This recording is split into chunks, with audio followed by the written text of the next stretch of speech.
Amigos oyentes, voy a leer nuevamente la palabra de Dios en los Hechos de los Apóstoles, el capítulo 9. Y vamos a leer los versículos 20 al 22. Dice así: Enseguida predicaba Cristo en las sinagogas, diciendo que éste era el Hijo de Dios. Y todos los que le oían estaban atónitos y decían: ¿no es este el que asolaba en Jerusalén a los que invocaban este nombre? Y a eso vino acá para llevarlos presos ante los principales sacerdotes. Pero Saulo mucho más se esforzaba y confundía a los judíos que moraban en Damasco, demostrando que Jesús era el Cristo. Que el Señor añada su especial bendición a la palabra suya. Hay un himno que nosotros cantamos en nuestro himnario, himnos y cánticos del Evangelio, el número 400, y la primera estrofa dice así, tan hermosas palabras: cuán glorioso es el cambio operado en mi ser, viniendo a mi vida el Señor. Hay en mi alma una paz que yo ansiaba tener, la paz que me trajo su amor. Yo creo que si Pablo hubiera conocido este himno, lo hubiera cantado con gusto. Cuán glorioso es el cambio operado en mi ser. Hoy vamos a hablar de lo que ya vinimos anticipando, de un cambio trascendental en la vida de Saulo. Y yo quiero que veamos algunos aspectos que sobre este cambio nos ofrece su conversión. Vamos a ver por lo menos 5 aspectos de cambios que se produjeron en su vida desde el momento que él se convirtió a Cristo en el camino a Damasco. Primero, hubo un cambio de mente. Dice la Biblia, dice el Señor en Isaías el capítulo 55, verso 7, deje el hombre inicuo sus pensamientos y vuélvase al Señor. Deje el hombre inicuo sus pensamientos. Antes de nuestra conversión, nuestros pensamientos estaban alejados de Dios por naturaleza. Nuestros pensamientos iban de continuo solamente al mal. Pero ahora, cuando nos convertimos, vuelven hacia Dios, atraídos por su amor, compenetrados de una nueva comprensión de lo que Dios es, de lo que Dios piensa y quiere de nosotros. Cuando el orgulloso fariseo vio el resplandor de la luz del cielo, cayó a tierra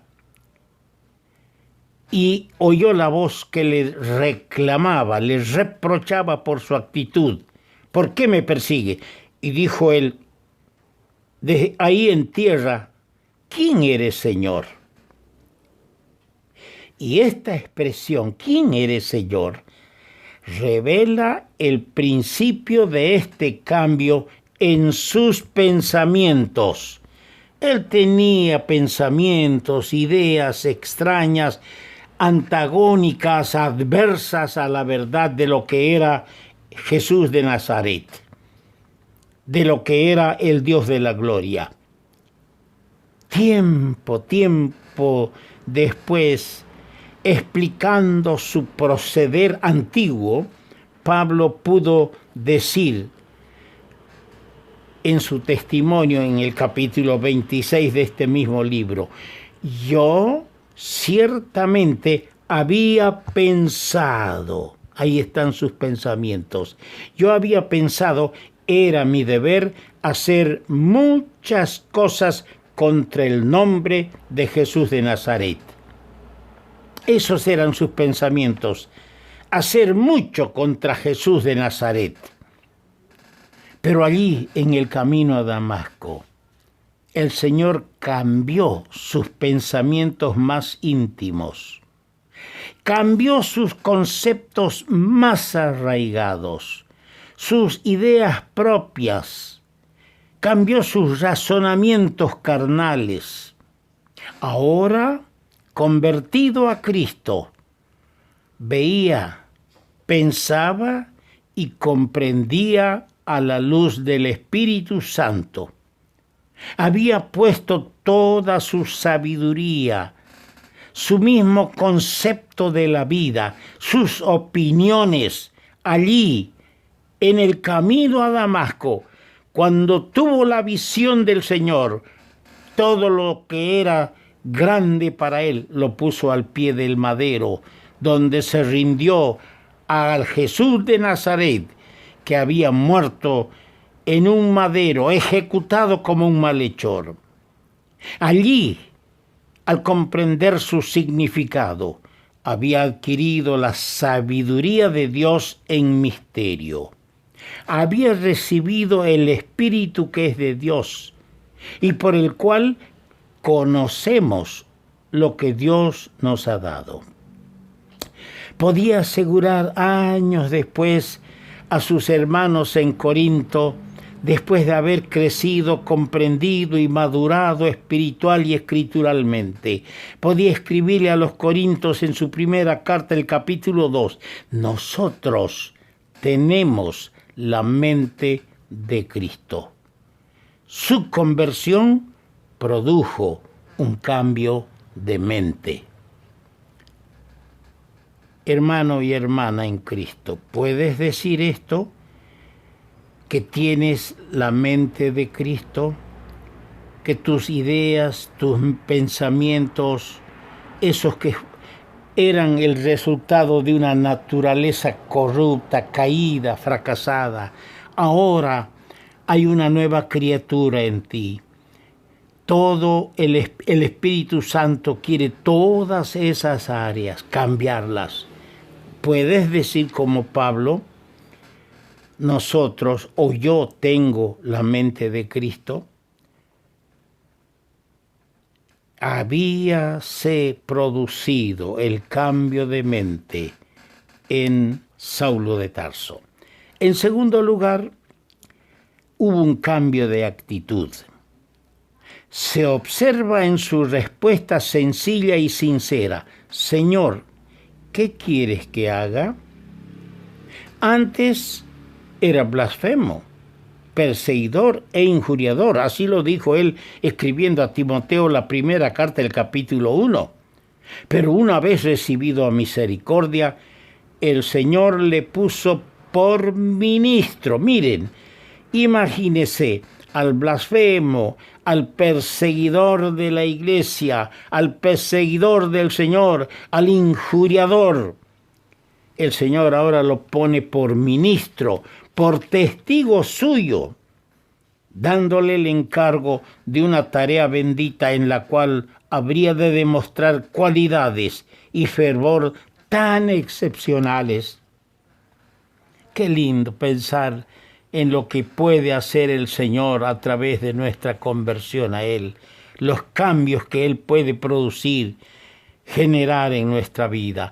Antes perseguía a los creyentes en el Señor y los perseguía con saña y furor, pero luego ya convertido buscaba la comunión y el contacto con ellos, dando su testimonio. En este capítulo 9, el Espíritu Santo dice, cuando llegó a Jerusalén, trataba de juntarse con los discípulos.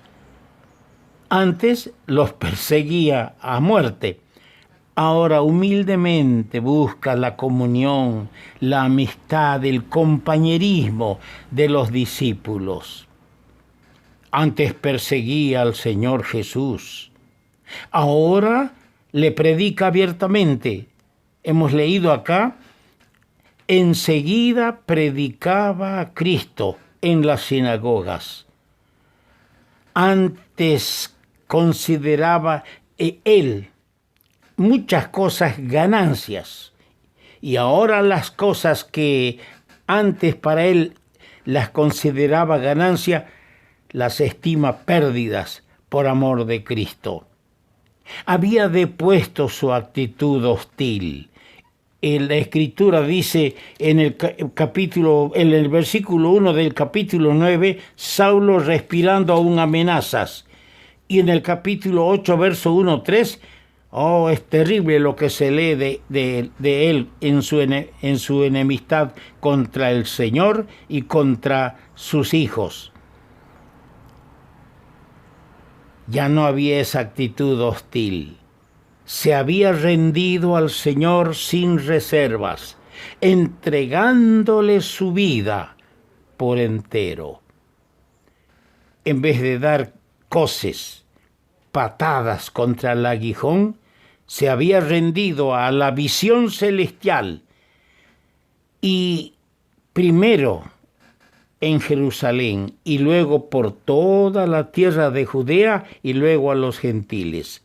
Había proclamado la necesidad del arrepentimiento para con Dios y la fe en nuestro Señor Jesucristo.